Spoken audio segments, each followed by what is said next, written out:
चुनाव होना है। झंझारपुर मधुबनी जिले की एक नगर पंचायत है। 1972 में अस्तित्व में आने के बाद इस सीट से जगन्नाथ मिश्र पहले सांसद हुए।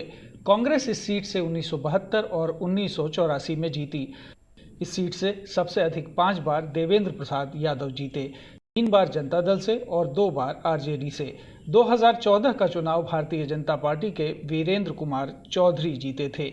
यहाँ मुस्लिम आबादी 22%, हिंदू 77% और शेष अन्य धर्म के लोग हैं। कस्बा छोटा है और इसी नाम से एक रेलवे स्टेशन भी है। यह संसदीय सीट 6 विधानसभा क्षेत्रों खजौली, बाबूबढ़ी, राजनगर, झंझारपुर, फूलपरास और लौकहा से मिलकर बनी है। पिछली बार के विजेता रामप्रीत मंडल इस सीट से इस बार भी जदयू के टिकट पर एनडीए प्रत्याशी के रूप में अपनी किस्मत आजमा रहे हैं। अगर हम सुपौल की बात करें तो क्षेत्रफल के लिहाज से सुपौल कोसी प्रमंडल का सबसे बड़ा जिला है। ये धार्मिक महत्व भी रखता है। गणपतगंज में विष्णु मंदिर और धरहरा का महादेव मंदिर प्रमुख धार्मिक स्थल हैं। ज़्यादातर क्षेत्र कृषि आधारित है और धान, गेहूं, मूंग और पटसन की पैदावार अधिक होती है। लेकिन हर साल आने वाली बाढ़ से खेती को नुकसान होता है। बाढ़ के कारण विस्थापन और रोजगार की तलाश में युवाओं का पलायन मुख्य समस्या है। इलाका रेल सेवा और उच्च शिक्षा से वंचित है। सुपौल में भी राज्य के अन्य हिस्सों की तरह ही चुनाव जातिगत समीकरणों पर लड़ा जाता रहा है। नए सीमांकन के बाद 2008 में अस्तित्व में आई इस सीट पर 2009 में विश्व मोहन कुमार जदयू से जीते, जिन्होंने रंजीत रंजन को 1,66,075 मतों से हराया। तब जेडीयू एनडीए का हिस्सा थी। 2014 का चुनाव कांग्रेस की रंजीत रंजन जीतने में सफल रही थी। उन्होंने जदयू के दिलेश्वर कमैत को 23,500 से कम अंतर पर हराया था। पिछला चुनाव दिलेश्वर कमैत जीतने में सफल रहे थे। उन्होंने कांग्रेस की रंजीत रंजन को एक बड़े अंतर से हराया था। इस बार दिलेश्वर कमैत का मुकाबला इंडी गठबंधन के चंद्रहास चौपाल से है। अब बात करते हैं अररिया की।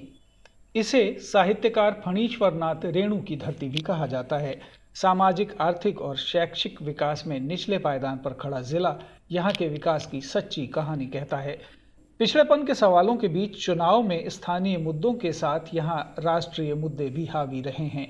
2014 में यहाँ से आरजेडी के मोहम्मद तस्लीमुद्दीन ने बीजेपी के प्रदीप कुमार सिंह को लगभग 1.5 लाख वोटों से हराया था। उनकी मृत्यु के बाद 2018 में हुए उपचुनाव में उनके पुत्र सरफराज आलम विजयी हुए, लेकिन 2019 के चुनाव में सरफराज प्रदीप सिंह से हार गए। इस बार बीजेपी के प्रदीप कुमार सिंह का मुकाबला राष्ट्रीय जनता दल के शाहनवाज से होगा। मधेपुरा लोकसभा सीट की अगर बात करें तो इस सीट पर वर्ष 1998 से एक बार आरजेडी तो एक बार जेडीयू चुनाव जीतती रही है। जेडीयू ने 2019 का चुनाव एनडीए गठबंधन के घटक के रूप में लड़ा था। दिनेश चंद्र यादव चुनाव जीते थे।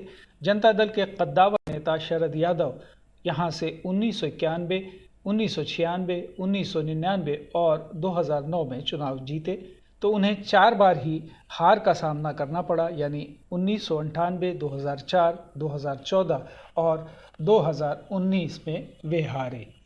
इस सीट से लालू प्रसाद 1998 और 2004 का चुनाव जीते, जबकि 1999 में उन्हें शरद यादव ने शिकस्त दी। इस बार मुख्य मुकाबला एनडीए के दिनेश चंद्र यादव और आईएनडीआईए के डॉक्टर कुमार चंद्रदीप बीच है। अगर खगड़िया की बात करें तो विकास की दृष्टि से काफ़ी पिछड़ा जिला है ये। केंद्र की एनडीए सरकार ने इसे आकांक्षी जिले की श्रेणी में रखा है। पिछले 3 चुनावों से लगातार एनडीए गठबंधन यहां जीतता रहा है। चौधरी महबूब अली कैसर इस सीट से पिछले 2 बार लगातार चुनाव जीतते रहे हैं, लेकिन इस बार चौधरी महबूब अली कैसर का टिकट काटकर एलजेपी ने राजेश वर्मा को चुनाव मैदान में उतारा है। यहां उनका मुकाबला सीपीआईएम के उम्मीदवार संजय कुमार कुशवाहा से है।